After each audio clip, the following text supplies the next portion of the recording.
Good morning. Come on, the morning. How are you, my leader? I'm good. I'm good. Yes. I'm trying to. It says I must bring you to camera.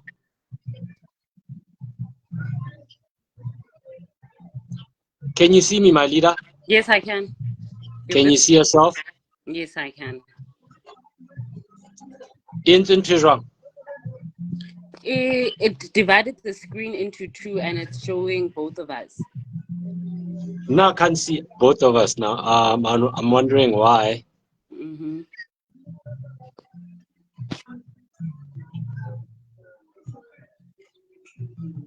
But you can hear my. Can you hear my audio perfect?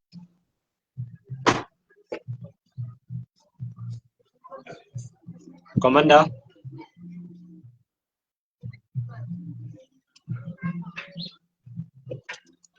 Commander.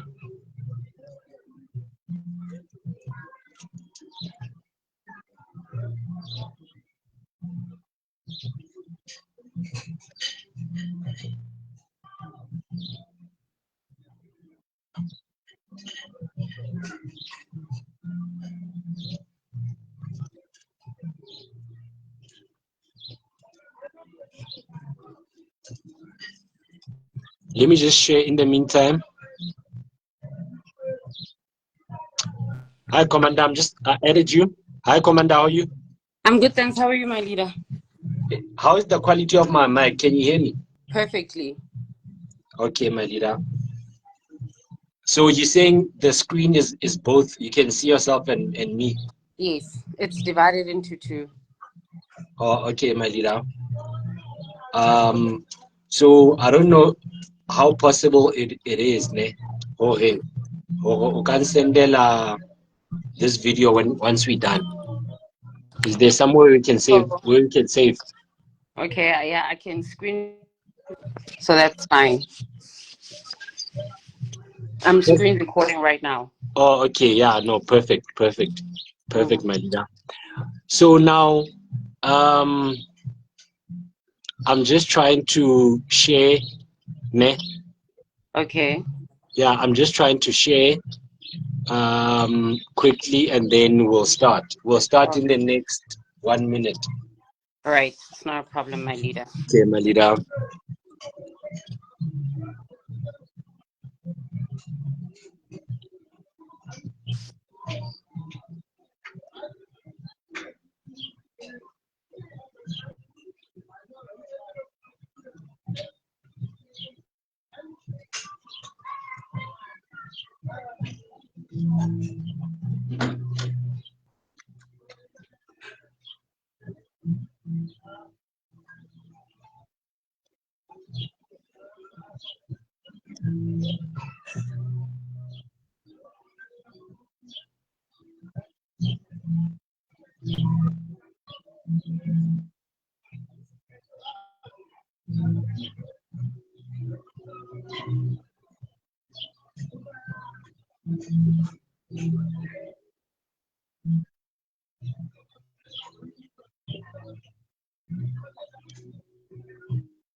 My leader. My leader, Yes, is leader. it? Yes, I'm here. May you please share the group, share the live to the WhatsApp group pages and our leadership, please. Okay. Because I'm struggling to. I'm just able to share to my friends on Facebook.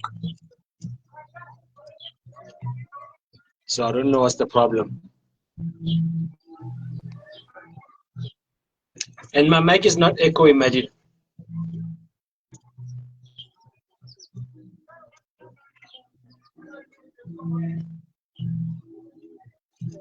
No, it's not echoing. Oh, okay. Ladies and gentlemen, it was 10 to 1, 12:50 when our live stream started. Today is the 4th of August 2025, and I'm with the regional coordinator, Commander Akhona Dovana. Commander Akhona Dovana. Commander, it appears that we lost you. Maybe it's because you're sharing. Okay, Commander Akhona Dovana is a regional coordinator who's recently inducted. Please check out a video on MK Freestate or search for NK Freestate podcast on Facebook. That's where you'll catch our commander. So kialdumedisa bana beso. Ke feel nga ke makasana cause ke live streaming ya Facebook. Wa so ke a le invite kaofela bana beso.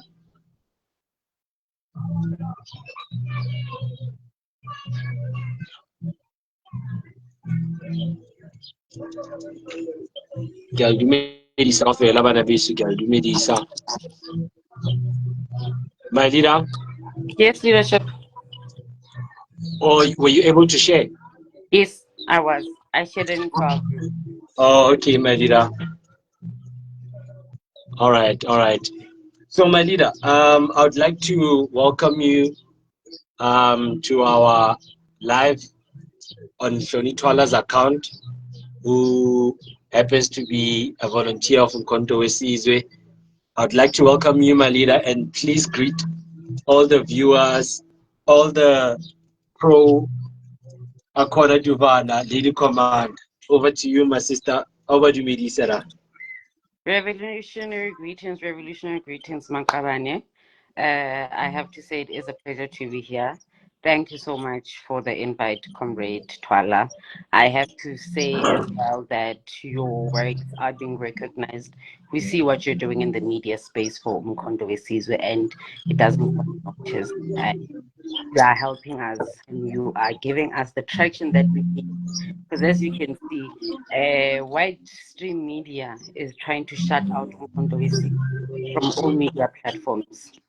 And that is the same stake that they had borne upon our President, His Excellency Malala, when he was president, and they were putting out propaganda against them. So we can see that even now, as a recognized political party, we are still being subjected to having to be sidelined and marginalized by mainstream media. So your efforts, they are really very empowering, especially when you're doing it through social media platforms. We know that a lot of young people are there, and we are getting traction from there. So thank you for the invite. Kilebula holo Commander. Kilebula holo is truly a pleasure. We come here to serve, Commander. You know, come here to serve. So re etsa ka lerato nthwena ne re etsang. Re etsa ka lifestyle nthwena ne re etsang. Wa bona? Eya ngwaneso. Bana beso ke rata ho dumedisa once again kaofela.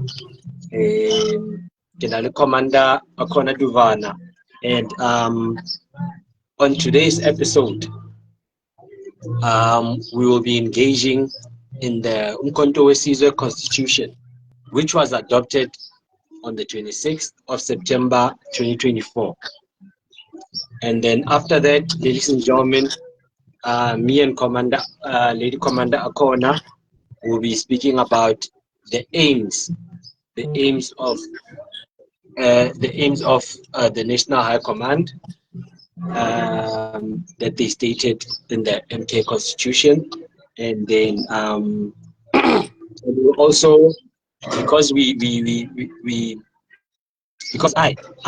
I'm an A student of the political education classes by Commander Akhona. I'm going to be asking her to just read.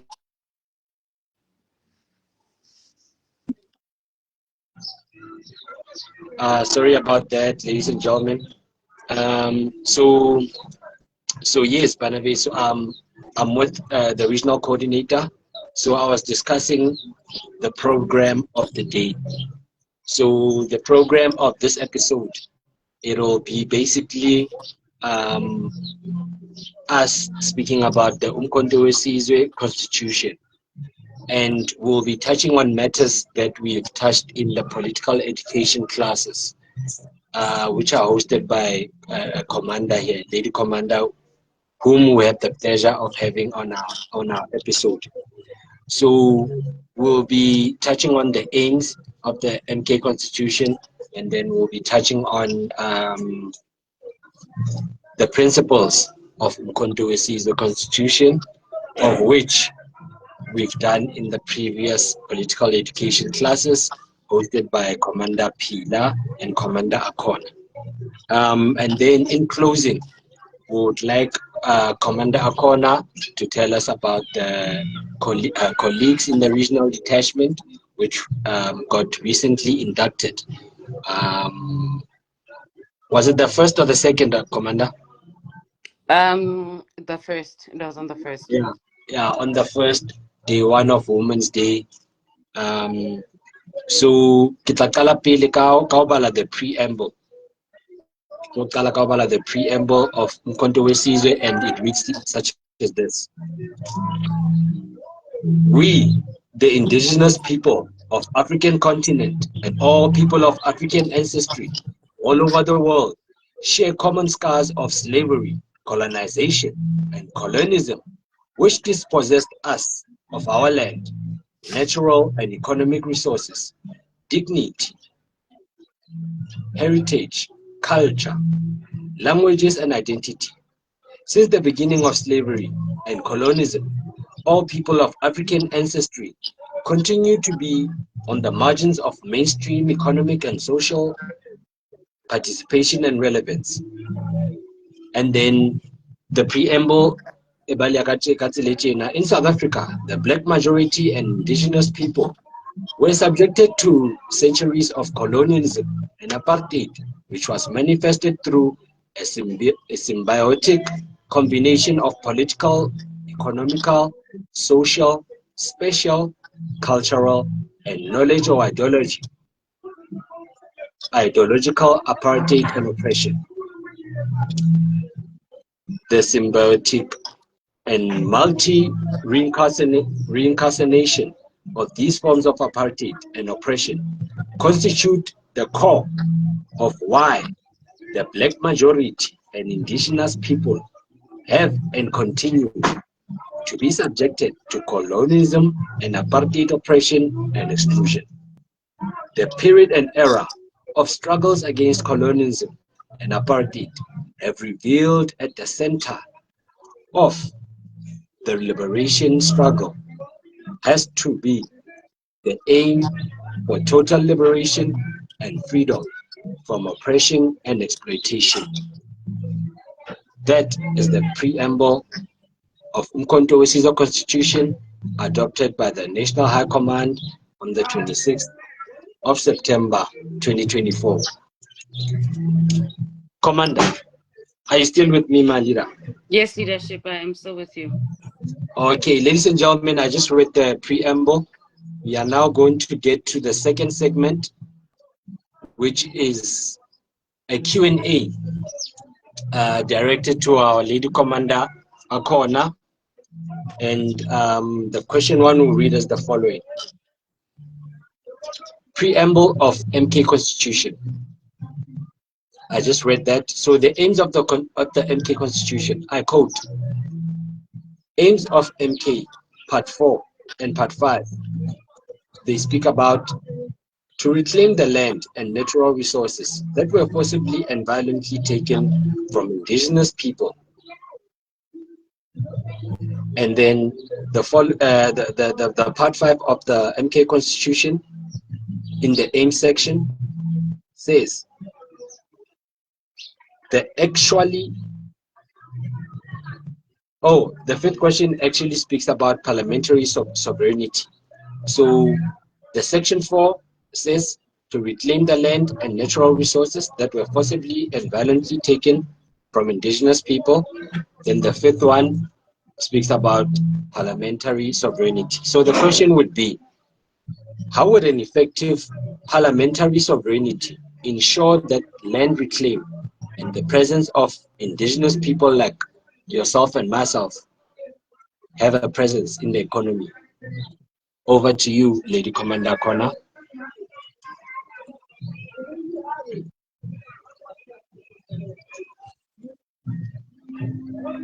My leader? Oh, can you hear me now? Yes, I can hear you, my leader. Parliamentary sovereignty, ensuring that the power that is being vested and held within the highest decision-making body in the country, the parliament, is being handled by people that have been elected by our people. So then in that sense, if we're talking about land reform, it enables us and it gives us the capability to ensure that we would be able to pass through laws that redistribute the land dispossession that has been happening for our people, where people were stripped of land, minerals, and water. So through that regard, what we are able to do is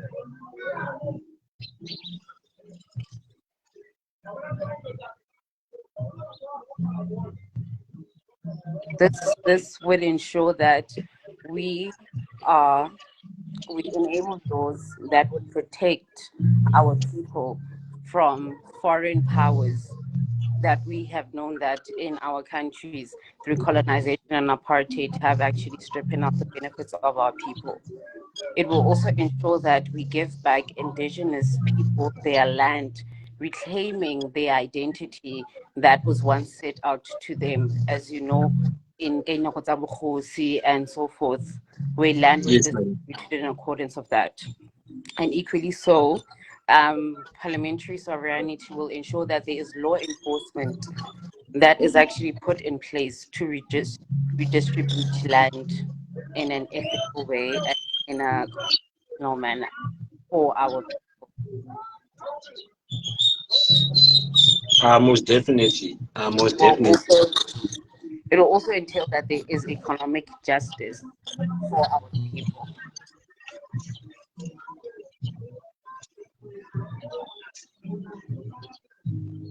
Hello? Yeah. Yes.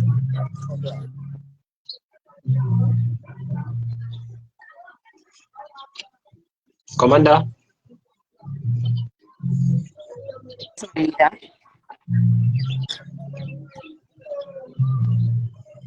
Hello?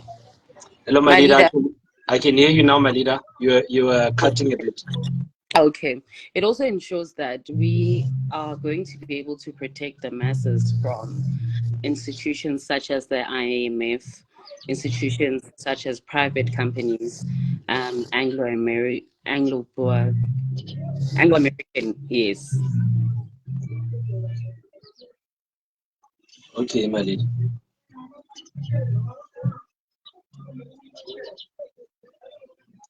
Hello, Malida.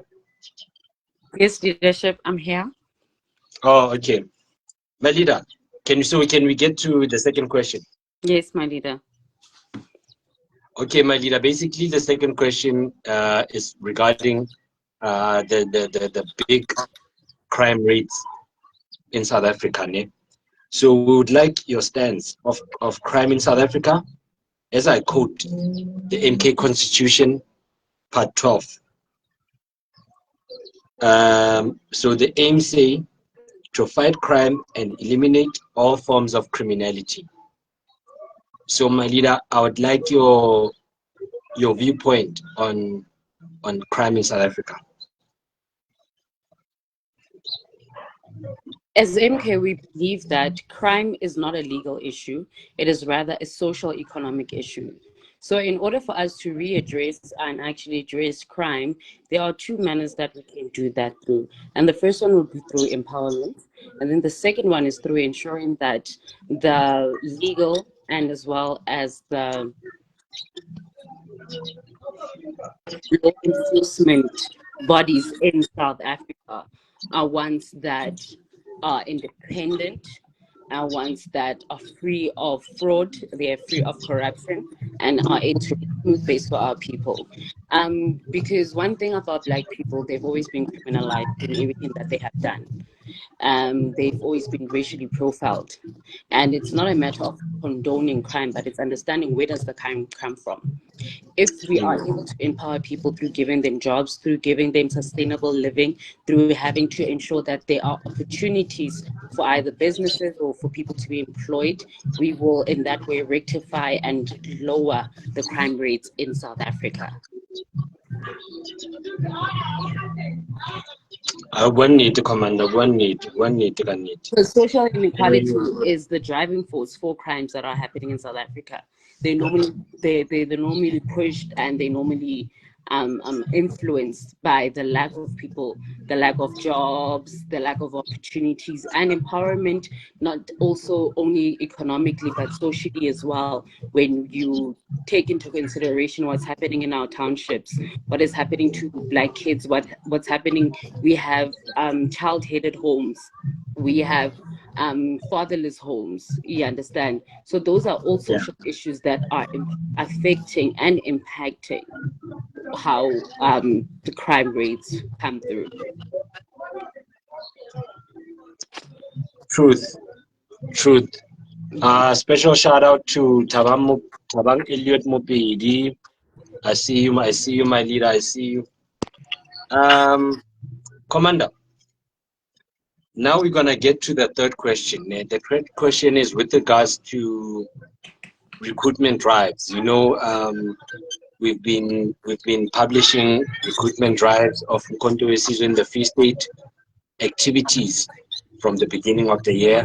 You know, and we'd like to say special Commander Morning to Commander Provincial Coordinator Commander William Chabalala, of which our media reports to his office. Special Commander Morning to Provincial Coordinator Commander Sandile Joseph Mabiza. Special Commander Morning to the Regional Convener Commander Tamsanga Mbebe. So, Commander, it's a recruitment drive question with regards to, it's a Sunday today, and one of the religious movements which are found to recruit a lot of membership is the Christian movement. So there's uMkhonto weSizwe interreligious movement. Ne? So aim number 23 of the MK Constitution, to fight to put traditional. Oh, okay. So aim number 23, I will just read it out. It says to fight to put traditional medicines to mainstream sound healing systems.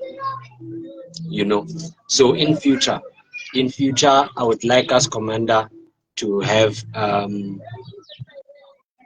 more experts in this matter of speaking about traditional medicines to mainstream, you know, because obviously there's traditional medicines or herbs that are used for flu, for example. So I would like us to engage about that in future. And then the question is with regards to aim 30, of which I would like us to engage with it in the future. It says to contribute towards a global shift of forces by strengthening the institution of the global south, which is BRICS Plus. As you well know, BRICS stands for Brazil, Russia, India, China, and South Africa. And the plus is for new countries from Africa which have joined. So I would like us to engage in that in the future, my leader. So now the next question is number 26. Aim number 26, to resist any form of collaboration with racist minority agenda and program. So my leader, can you explain to us what does neocolonialism mean? Because some of us, our grandfathers and grandmothers were affected by apartheid. So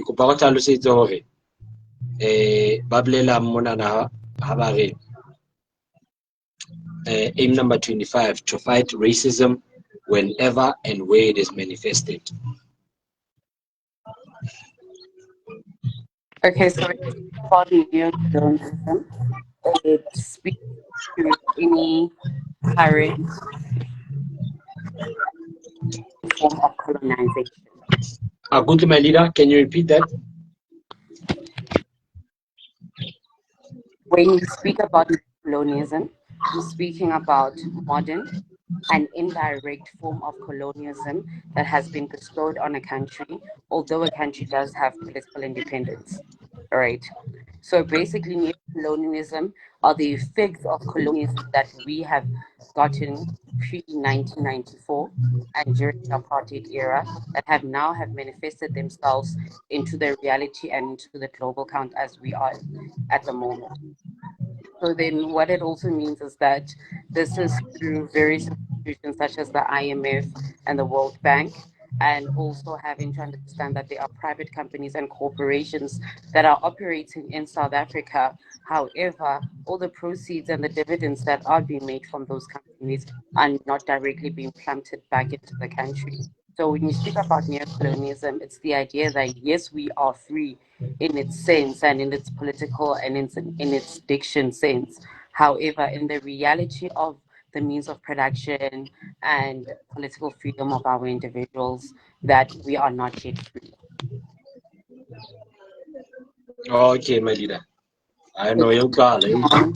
it also takes into account how we are being exploited for our minerals. As you can know that um, we diamonds that are being sold in form of jewelry in South Africa, they're not manufactured in our country. They're taken as raw materials and then they take abroad to various countries for production, which also instills and actually reiterates the point that we don't have any means of manufacturing, so we won't be able to own our produce. So the second stage of development of our minerals, it's not being produced, yeah, it's abroad, and we buy it back. And also as well with our natural proceeds such as fruits and vegetables.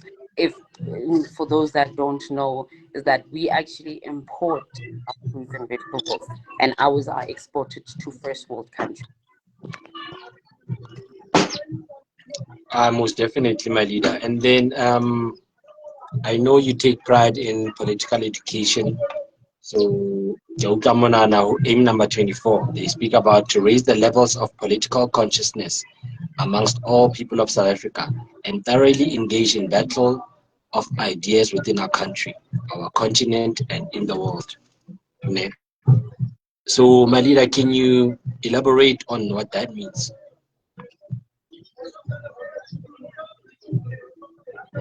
Aim number 24. Please repeat your question. Okay, my leader, I was asking you to elaborate on this following statement, which is the part of the aims of the MK Constitution, number 24. So basically, it says to raise the levels of political consciousness amongst all people of South Africa and thoroughly engaged in the battle of ideas within our country, our continent, and the world.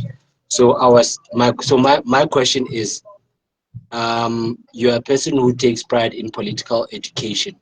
Can you let us know how it's important, how political education raises the levels of political consciousness? There's a saying that says that the greatest weapon in the hands of the oppressor is the mind of the oppressed, right?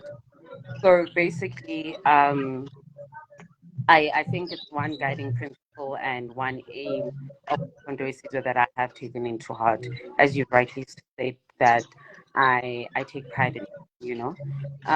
It's very emancipating on people through knowledge. Knowledge is power.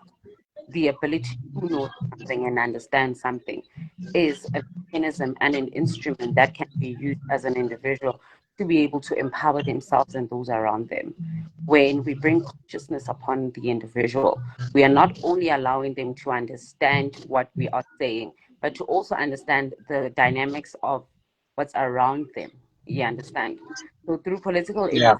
education, we take a stance where we segment the various phases and the various effects that can be and are affecting people, socially, politically, economically, and otherwise. We take that and we make sure that we are pioneering the idea that an individual needs to be aware of their surroundings. An individual needs to know, because if you don't have political clarity, then you won't know how you won't, rather, you won't be able to be a good asset to uMkhonto if you don't have political clarity. Political clarity also helps with having political direction, because if you don't have political clarity, you won't be able to have political direction, and it manifests itself in different ways. In ways such as that's when factionalism comes, because now you're not clear about the ideology that you need to be following. So you are going to be susceptible to manipulation that comes and factionalist ideas, and actually not taking into account the real reins of the revolution that we are actually trying to gain. You understand? So Yes, my leader. it's political clarity, something that is very important, and in some instances, political ignorance. It's not necessarily. There's two ways to be politically ignorant, right? It's either willingly, when you avoid and you don't give yourself an opportunity to actually take into consideration the things that you need to learn, the things that you need to take into account. And then the other one is when it is unknowingly, through lack of information, lack of exposure, and that's when we come in.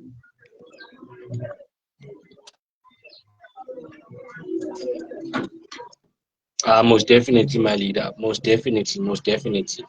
So, can you tell the viewers at home, when did your love for politics start? But I think I should breaking from the aims of, and I'm gonna just finish off the last two ones. But can you please just let the viewers at home, let's say, Commander Akhona, lerato la hae la politiki kapa lerato la hae la uMkhonto weSizwe, kore le tlile jwang, and why? I've always been someone that was very passionate. Um, like in high school, I someone that would engage in public speaking and debating and forms of revolutionary acts, so to say. I think my love for politics came in when I saw the social dynamics and the inequality that is being faced by people, and how the black child is being marginalized, and how they have been um, subjected to, to they always say that poverty takes away dignity. Poverty takes away boy. Poverty takes away the essence of an individual. Poverty, it does not have mercy, and it also speaks to the inferiority complex that we have as black people.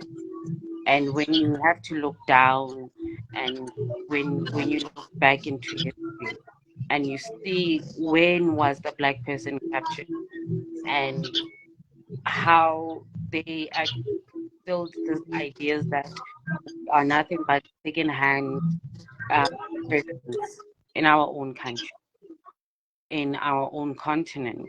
You understand? So that's where my love for politics came in. Through high school, I took history as a subject, and through learning a lot about history and all the historic events that had happened, it called to me to actually take a stand and say that I want to advocate for our people. I want our people to have a better quality education. I want our people to have a better standard of living. I want our people to reclaim their dignity.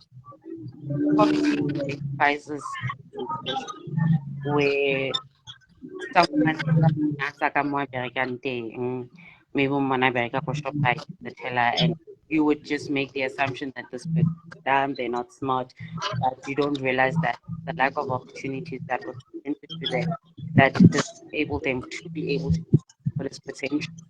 And poverty has led to so many social ills that we are actually facing and actually have in the country at the moment, such as drug abuse, such as prostitution, and such as crime rates.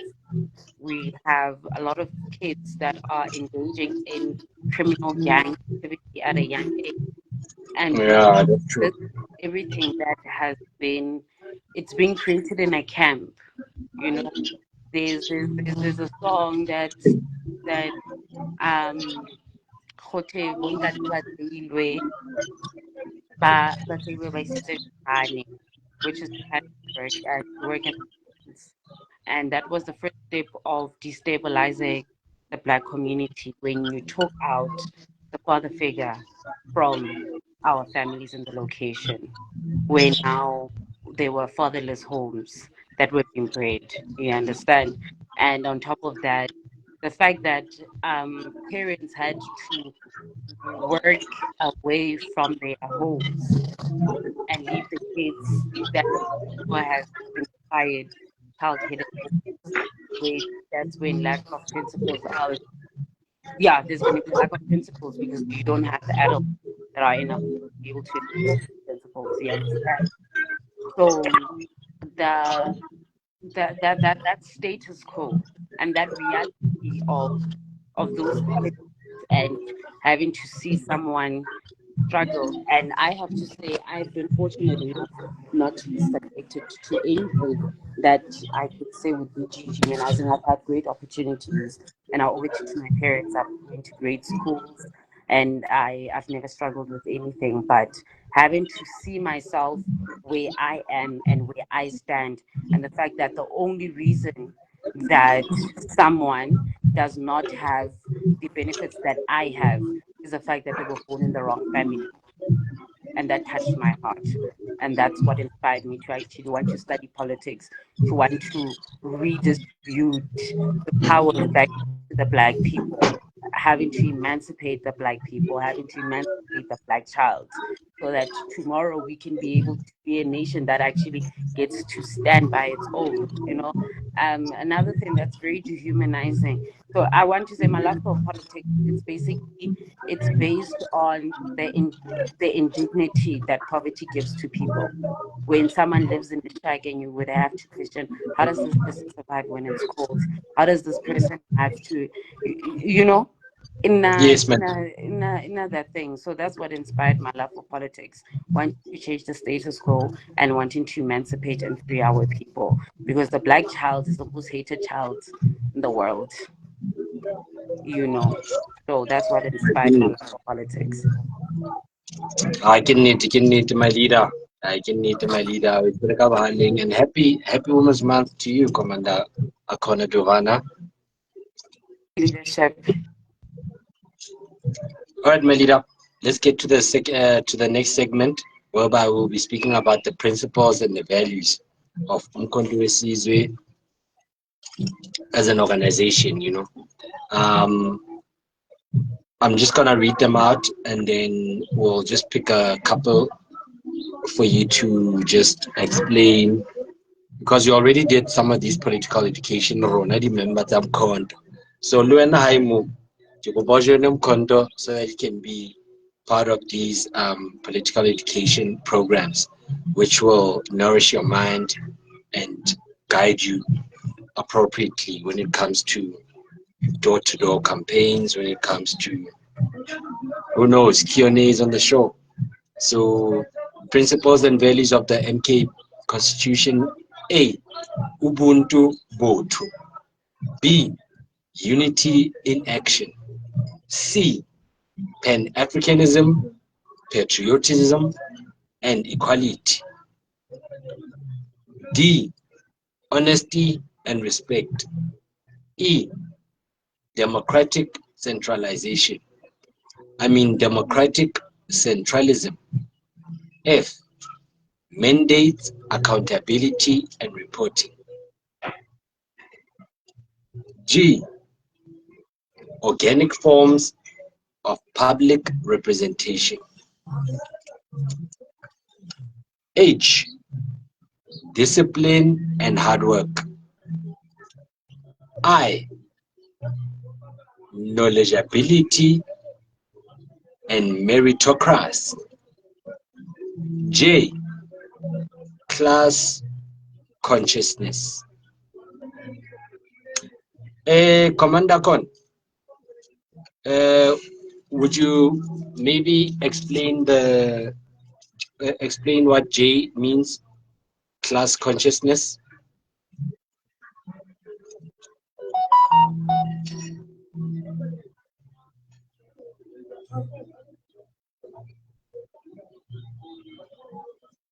Commander Morning. Class consciousness speaks to Yes. exactly what I was mentioning right now when I'm speaking about the lines of poverty and inequality. It's you having to be conscious of the how it's been how capitalism has infiltrated our communities and how capitalism has infiltrated our economic structure. So class consciousness is having to take into consideration that we have the working class, we have working middle class, and we have the higher class, and then we have the lower class. You understand? So class Yes. consciousness also speaks to you being actively aware of the socio-economical divisions that we as individuals are being subjected to, and socio-economic dynamics that are being faced by various classes, and primarily so also noting that you should not be a classist. I think that's one thing that it denotes too. And being a classist has to speak about being someone that is class arrogant or class ignorant also. Being a classist, having to when you're class conscious, you are conscious about the dynamics of the classes that you're working with. You are aware of the dynamics of and the challenges and the challenges that are being faced by the middle class, challenges that are being faced by the lower class population. So class consciousness is the awareness and the active participation in noting that there are class divisions Yes. Commander, well said, Commander. I think if I may add to your explanation, when we're zooming a little bit deeper, I think when it comes to words, say for an example, you are a recruiter of a word, or you're a leadership of a word. Part of your duties is identifying on the majority of the population there. Are they a population who fall under the indigenous category, whereby they are liable to receive free water and free electricity? Or are they a class that pays rates and taxes, and those rates and taxes group them on on on an area that is supposed to be paying their rates and taxes? So I like the way you explained it, my leader. I like the way you explained it. And then let's go to principle F: mandates, accountability, and reporting.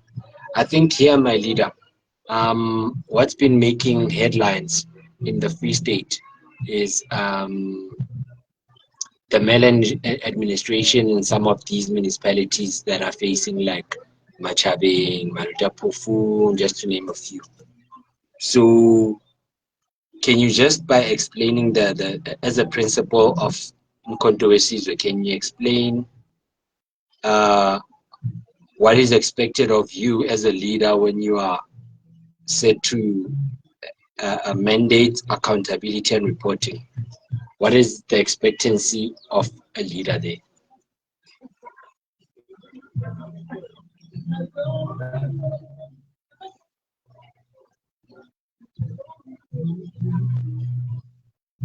Commander?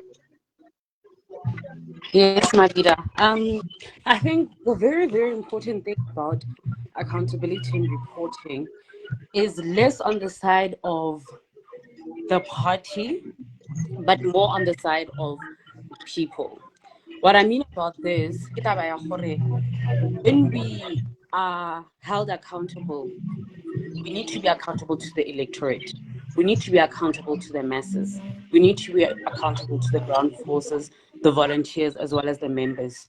So having to instill that as one of the pillars of uMkhonto weSizwe ensures that we account to the people that believe in us, that bestow, that people that voted us into parliament. So when we talk about mandates and accountability and reporting, that's what we are alluding to. We're alluding that there needs to be reports. We're alluding that you cannot run a political party like a tuck shop.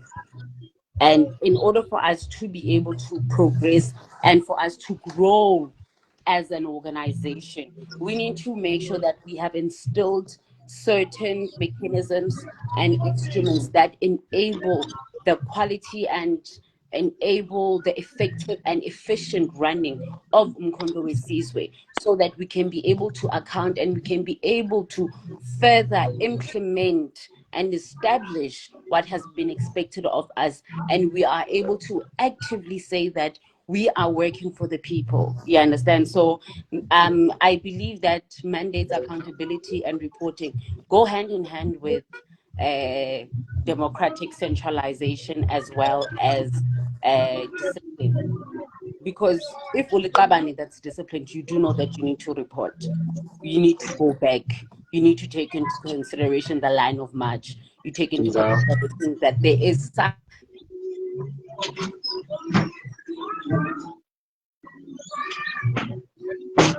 Yes, my leader, I'm listening.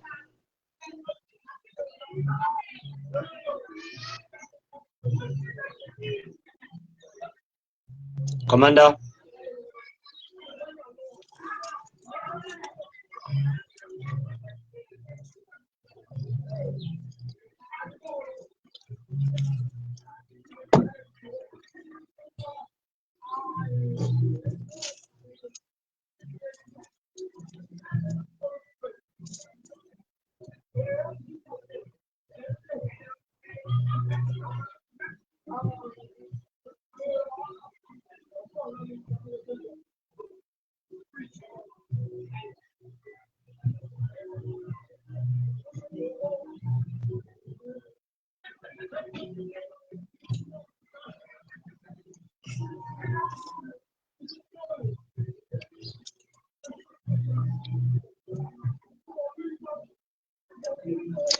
Ladies and gentlemen, Matata Techniki, I'm with Commander Akhona Dovana. She's basically elaborating on principles of the MK constitutions as far as principle F, which speaks about mandates, accountability, and reporting. So we've finished that section, ladies and gentlemen, and we thank Commander Aphelele Dovana for giving us such fruitful political education of the uMkhonto weSizwe Constitution. And I think in closing, okay, it says connection failed. Let me try invite Commander again.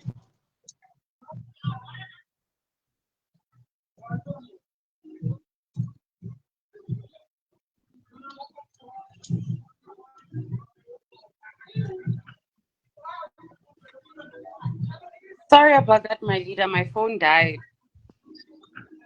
Oh, okay. So you brought it back to life. Yes. No, my leader, I was just explaining to the viewers, okay, explain now the principles. So we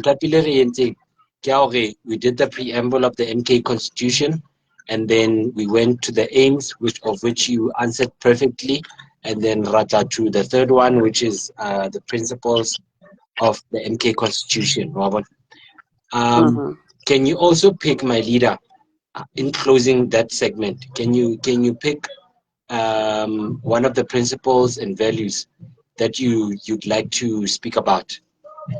I have to say Ubuntu. And what's the other one? Democratic centralization. Yes, my Democratic leader. centralism. That's E. That's E. Yes, Ubuntu and democratic centralism. I like Ubuntu because Ubuntu speaks a lot on empathy.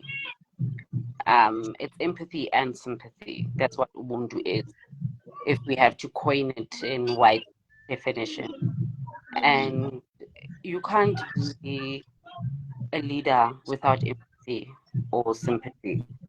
You can't be able to, because you need to be a person that understands the struggles of other people, even if they're not within you. You need to understand that because there's going to be something that you're going to be fighting for a cause that does not directly affect you, but because you believe in the emancipation of the general people and people that it affects, you would want to make sure that you are able to remedy the issue that comes. So Ubuntu is very important, and I love the fact that it has been put as the first principle to remind us that before you are anything, you are you are human. Umuntu ngumuntu ngabantu. And the philosophy of Ubuntu is coined by John Mbiti, where he says that I am because you are, and because you are, so I am. And it actually gives you the life cycle, or the notion and the idea that as an individual, you're not an island. You don't live by yourself. You understand? And Ubuntu also encompasses and it talks about mutual respect as well. You understand? And respect is something that is very paramount when it comes to any type of engagement, you know. Equally so, Ubuntu also stretches, and after it speaks about respect, it stretches and it goes through humility as well. You know, a lot of people think Ubuntu, they identify it to humility. For Napa, say ukuzithoba, ukugobetsa. That is equally so what Ubuntu is, you know, having to be one with the people, having to be class conscious as well, you understand. So Ubuntu for me is one of the guiding principles that I believe strongly about. It reminds us that my father always likes saying this, you understand? Yes, my leader. And then the second one, democratic centralism. The center must hold. the center must hold with a political party that its leaders have a history in being part of a militant movement. Discipline is something that is paramount. It also speaks again to accountability mandates and reporting. It goes hand in hand with discipline. You need to be disciplined to understand there's a line of march. You need to be disciplined to understand that when it comes to the hierarchical view, when it comes to the decision-making powers of uMkhonto weSizwe, it's hierarchical, and it's not in an effort to restrict power from individuals, but it's to ensure that power is being bestowed upon the highest decision-making body, and it needs to be kept that way so that we are able to account in a proper sense. So those are the two principles that when I think about uMkhonto weSizwe, I think about that. When I think about, the center must hold, and high moral, high discipline. High moral, high discipline. Aus. Jikijela, uMkhonto, jikijela. Jigijela. Yes, my leader. Commander Moni. Yes, Commander. Commander. That thing of yesterday that we didn't go live after the TikTok. Hey, the Instagram people are like, not a phone. So I don't know. If Masugala, City, my leader. You are very strategic. I see you. No, not even. You're very strategic, my leader. You waited to the end and you're like, yeah, this one.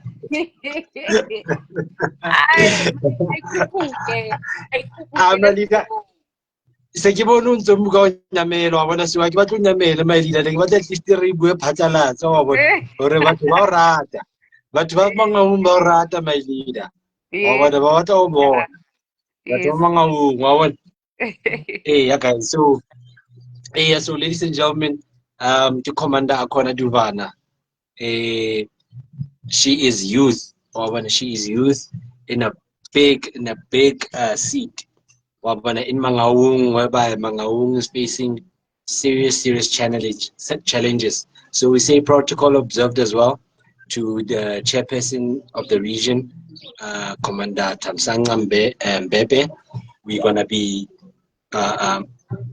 hitting it head on, these challenges Mangaung, because challenges Mangaung this ras and a lead artist my leader the artist dialla or ya body annual time it's bad for their development. So in future the karata ubua kata batino mongodi wetu Commander Akhona unobhala oswaka. So ne ke kopa my leader o re jwetse fela ka regional detachment in closing, then re fela titipote ka mo IG then re tla be re qetile all the media platforms for the weekend. Okay, so regional detachment here too is as follows. We have Ubab Thamsanqa Mbebe as the regional convener. Then we have Stanley Damane as the deputy regional convener. Then we have myself as the regional coordinator.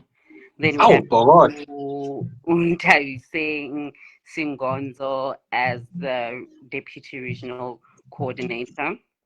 And then we have Malaki Seogwe as the fundraiser. And then we have Uzuki Ndandise as the organizer. And then we have Tapelo Ramoshebi as the deputy fundraiser. And then we have Benjamin Notkia as the deputy organizer. Then we have Joseph Nto and Betty Zula as the additional members. Yes. Jigijela regional detachment, Jigijela. Kula regional detachment, Kula. Phambili, regional detachment, phambili. Phambili, my leader. Awusibatshelile wema, Velele welele. ma. uMkhonto weSizwe. Velele ma. Awusibatshelile wema. Yes, my Commander leader. Moni. It's a morning, my commander. Thank you so much for having me. And also, I always want to thank the provincial chair and the provincial secretary, provincial chair Ubab Sandile Mandiza, and provincial coordinator Babu Vusi Chabalala for their leadership and their guidance consistently. And we see their power and we see how they're investing in young people like you and I, my leader. So I want to say that definitely that Siababonga and the province is in capable hands. It's in capable hands. Definitely. Yes. Definitely, my leader. Okay, okay. Masithi titi pote. Yeah, okay, guys. So, Titipote. What I say, IG. Neglekasi no serradi babes, guys. Shout out. Ciao.